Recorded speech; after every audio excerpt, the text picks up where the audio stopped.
why don't we, is there anything about the late Mayor Daley I should have asked about that I didn't ask about? Any more stories that you want to tell, or any more thoughts, reflections? You said so much. Well, I have one of my favorite, I told you I did political chores for the Daley. Right. And I did a lot of them. And in '76, I did some things for him as it related to the Carter campaign. Mm-hmm. And he was very, very close friends with Bob Strauss. Mm-hmm. And Strauss and Carter, Strauss was chairman of the Democratic Party, had been very influential with Carter, continued in the role. But there was discomfort between them. And I guess Daley knew about it. I didn't know about it, but I guess Washington knew about it. And so we were going to, Daley called me up and he said, look, they want to do this train. It's going to start in Washington, come across the country, and it's going to end up in Chicago, and we need to do a big rally at the end of the train, and would you handle the mechanics of this? This is the kind of thing I used to do. Yeah. So again, it's event related. Yeah, yeah. Right. And they're coming in at 11:30 at night. Mr. Mayor, 11:30 at night. He says, "Yeah, don't worry about it. We'll have the people there. We'll have the people there. But you know, we got to line up with the station. We got to line up this, that, and the other thing. So we just handle all the mechanics." I said, "Absolutely, Mr. Mayor. I'll handle all the mechanics." I knew the crowd would be there. Mm-hmm. So he calls me in 10 days before, and he says, "How's it going?" And I say, "You know, I got to tell you, Carter and Strauss are not getting on, but I think Strauss is going to be on a train, so we'll have Bob coming in as well." He says, "Carter is not going to be there. It's going to be Mondale. He's going to get on in Ohio, but we're still going to do the same thing." I said, "Fine, Mr. Mayor." He said, "Everything okay?" He said, "Everything's okay." We get there, and you know, I know the mayor's irritated at Carter about the way he's working with his good friend Bob Strauss. So we get there, and there's people all over the place, including dozens of signs. "Chicago welcomes Bob Strauss." I couldn't believe it. He was telling me, he was sending a little bit message. By the way, I knew Bob. Just as an aside, I knew Bob. And I called Bob, and Carter was having some problems in the Jewish community, and at the time, I was somewhat active. And I said to Bob, I said, "You know, it would be a useful thing for the campaign if I can do a little breakfast at the Standard Car with maybe a dozen or 15 of the Jewish leaders, because you're going to get off the train. If you don't mind doing a breakfast the next morning." And he said, "Jack, that's a good idea. Just tell me, where do you want to be? Where do we want to be? I'll be there." He knows the Standard Club. So we have the breakfast the next morning, and Bob does a brilliant job with all the Jewish guys who he knows, because he knows everybody in the world. And the phone, I go back. He's on a plane. I go back to my law office, and the phone rings. It's Daley. And he said, "That really worked out well last night. Thank you very much." He says, "By the way, I tried to have breakfast with my friend Bob Strauss this morning, because he was with you and a bunch of Jewish guys." I said, "Mr. Mayor, you could have come." But I had, you know, it was a wonderful, warm kind of relationship. I was very fortunate to have that kind of relationship with Daley. He trusted me, and he could, you know, he felt, you know, I was honored that he would pick up he didn't have to say thank you to me, but that he also kid me about taking his breakfast buddy away from him. Now, it's said about some political leaders that one of their problems is their circle is very, very small. They only have a few people who they're comfortable with. I take it that could not have been said about the late Mayor Daley. Well, I don't know. I remember I was not in his age group. I was not a peer. Right. I was a guy he called on to do political tasks, who I think he liked. He knew I was close to Judge Will and Judge Abe. I had run the board in a way that he was comfortable with. I had been on the board before that. He had heard from others about, I mean, my prior chairman had no technical background. Mm-hmm. So when Morgan Finley became, Harry Chaddock knew the code backward and forward. He had written this 57 code. Morgan didn't know the code. He changed the seating, so I sat next to him. So I was also a legal advisor because I understood the code. I mean, I'm a lawyer. I was sort of, this is not brain surgery. This is the zoning ordinance. We try to tell the clients it's brain surgery. Of course. But so I don't have I wasn't an intimate, and I wasn't close, and I wasn't a pal.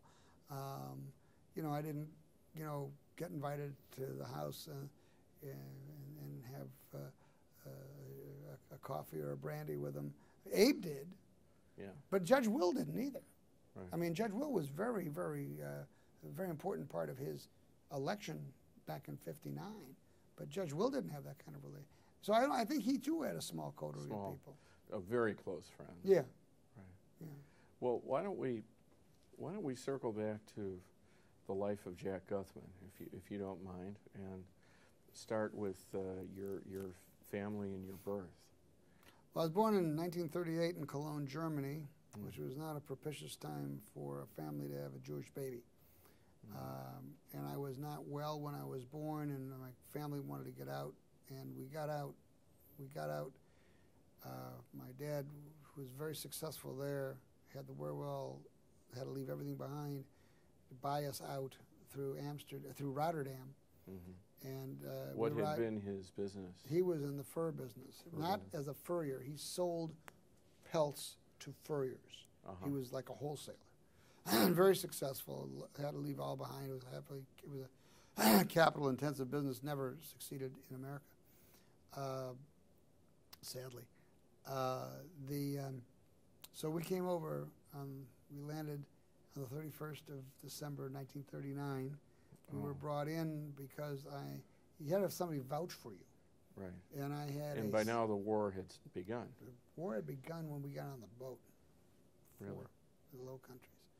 And we had a great uncle who had a business in Atlanta, Georgia, where the whole family had been moved out of Germany in the Cologne area to Atlanta. My dad was uncomfortable with being part of this family business because it was never going to be possible to get ahead because the great uncle had daughters and they had husbands, and this was not. So we came to Chicago, where my mother had a sister, and I grew up off of 53rd Street, 52nd and Kimbark, 52nd and Woodlawn, and went to Kenwood Grammar School and Hyde Park High School, and was a mid-year graduate. You could do that in those days. January '56, had no ability to go to school because we had no resources, none. My dad had died when I was 15, and so how did the family get by? My mom, who had never worked because women didn't, learned to become a manicurist because it was a job she could do sitting down. She was getting elderly. I decided that I wanted to be a journalist, but I also knew somehow I knew, and I don't know why I made this decision, that I ought to go to school. So I took a couple of classes at Wilson, was then known as Wilson Junior College, and was working as a shipping clerk in a records warehouse, and had applied to Northwestern for scholarship, and was going to get some aid through some scholarships that a guidance counselor had found for me for Northwestern. We were going to patch together college if Northwestern would come through. This was a guidance counselor from Wilson at that point? No, from Hyde Park High School. She had found some scholarship money. I was, I'd been editor of the paper, president of the class, president of the student council, and had a very good grade point. And so everybody wanted to help me because everybody knew I couldn't do it unless somebody helped me. There was no wherewithal. So, but I'd also become enamored with Adlai Stevenson. This is '56. Right. So I decided on one night when I didn't go to school, I went from the place on South LaSalle where I was the shipping clerk, to volunteer for Stevenson. And because I'm shy and retiring, I wanted to make sure I met the person that was in charge, because my goal was to take a week's vacation during the summer and work at the Democratic National Convention. That was my goal. Instead, a job opening took place. And this woman called at the campaign and said, there's this fellow that was here, and since we're looking for an office boy in general factotum, why don't we call him in? So I I said to the woman, she had called me. Actually, she called my home while I was at school, and my mother thought she was kidding, that this was the Stevenson. My mother couldn't believe the Stevenson people were calling. She said somebody was playing a joke on her. So she said, no, and we want you to go downtown to 231 South LaSalle, the old Continental Bank building in those days, and be interviewed by a fellow there who's part of this, who's actually the mayor's in the mayor's law office, named Newton N. Minnow. And Newt immediately, I think, took a liking to me and gave me career advice. Stay with your job at the record warehouse. Don't come here. This is uncertain. You got a good job. You're making good money. I'm sure you'll get into Northwestern. Because I had told him my goal. But and I said, no, you know, if the job is open, if you're willing to hire me, I'll take the risk on getting back to the records warehouse. If we lose the primaries, I'll take that risk. So I became the office boy in the 56 Stevenson for President campaign, which was a very small group of people. It was the 4 people in the law office and a bit of a remarkable group of people. I mean, John Bradmus was head of research. Ken Heckler was sort of co-head of research. He was a later on congressman from West Virginia. Just, you know, people would run in and out of there, Schlesinger, Galbraith. I mean, it was John Bartlow Martin, who wrote the great biography of Stevenson. These guys were all on the staff, and wonderful young people, but it was a small group of people. Roger Tubby, who had been Truman's press secretary in the White House. The summer went on, and I was at the convention. I was on the convention floor, and then I got the bright idea that I'm going to see the campaign through.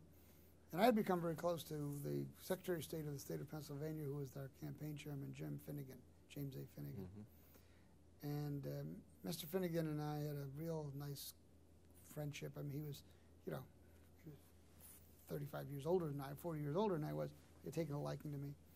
So he called me in one day and said, I understand you want to stay. And I said, I do. I want to see it through. He says, well, I got to tell you, either you leave voluntarily on the day you were going to leave, or I'm going to fire you. I'm not going to let you stay. So that Christmas, I went to see him. We had lost the campaign. And he said, Jack, if there was any thought that we could win this race, I might have had a different opinion. But it was so important, I thought, for your future, not to, you needed to go to school. You had been out of school, you needed to go to school. And I went to Northwestern.